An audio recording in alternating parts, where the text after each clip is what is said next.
Hey everybody, Jay Super Awesome here. I'd like to welcome you all back to my channel. In this video, I will be giving my review for Godzilla 2000. Okay, so getting into the plot for this one. The king of all monsters is back and bigger than ever when a UFO reveals itself as a massive alien monster with awesome destructive powers. Okay, so after that very brief plot description on the back of the DVD, I'm going to get into my thoughts and opinions for this one. I remember when Godzilla 2000 was originally released, I had a lot of excitement for it. It was released pretty soon after the Americanized 1998 version of Godzilla, so I was really excited for this one. And this was pretty much a return to form for Godzilla. I love the new upgraded character design for Godzilla, especially the dorsal plates. Now this is also known as the Millennium Godzilla, and this is one of my favorite versions of Godzilla.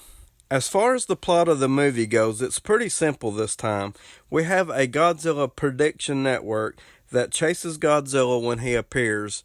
Now think of sort of like a storm chaser. They chase storms and collect data from storms and study the storms. It's the same thing here, all besides they are chasing Godzilla, getting pictures, collecting data, and studying Godzilla. So it's the same concept. I really like the opening sequence of the movie.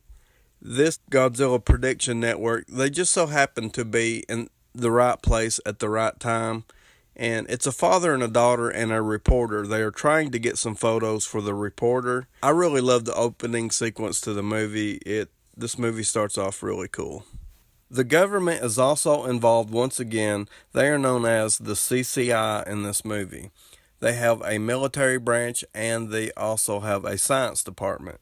The Godzilla Prediction Network is working alongside the CCI in gathering data and sharing information. They are studying and trying to figure out how Godzilla is able to regenerate himself, to regain his strength, and more or less trying to figure out what makes him invincible. The CCI, they also know about a UFO that is laying dormant at the bottom of the ocean.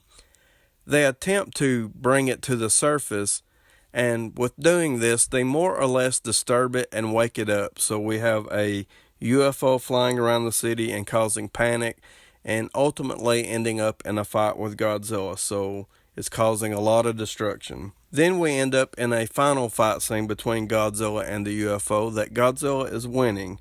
But before Godzilla can completely destroy the UFO, it extracts Godzilla's DNA and forms a brand new monster introduced to the Godzilla universe known as Orga. So at this point in time, when this movie was released, it was a fresh new start for Godzilla. They were starting over with the Godzilla movies, and I really loved the decision they made to start off with a whole brand new monster. I thought it was a fresh idea, and it was just really exciting at the time. After all these years, this movie still holds up pretty well for me.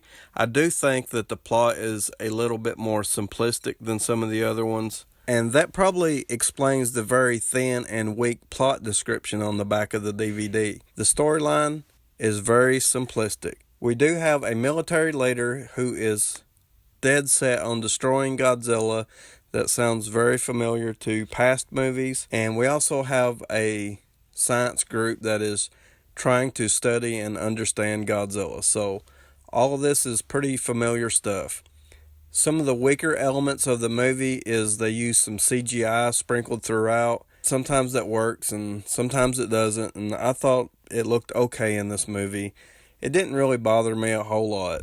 Between that and the pretty simplistic storyline, I still feel like this movie holds up pretty well for me. So I'm going to give this one a 7.5 out of 10.